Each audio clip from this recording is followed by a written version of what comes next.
تعادل من نار يا جدعان. الأهلي يتعادل مع بتروجيت بهدف لمثله. تبدأ المباراة بسجال بين الفريقين حتى تأتي الدقيقة 11 ويكون هناك الفارق العظيم، حيث عرضية على رأس حامد حمدان اللي بتأتيها في الشباك الخالي، والشناوي طلع يصطاد عصافير يا جدعان، والأهلي بيرد وبقوة.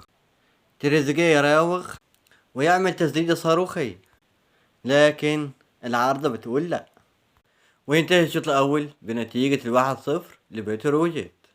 وفي الشوط الثاني يأتي الرد اليقين، وفي الدقيقة 61 عرضية هاني على رأس محمد علي بن رمضان اللي بيرسلها برأسه لجريديشار، وهنا الأهلي يكتب هدفه الوحيد، وتعادل غير كافي للنادي الأهلي، والأهلي يصعد لنقطة 22 خلف سيراميكا كليوباترا اللي بيحتل المركز الأول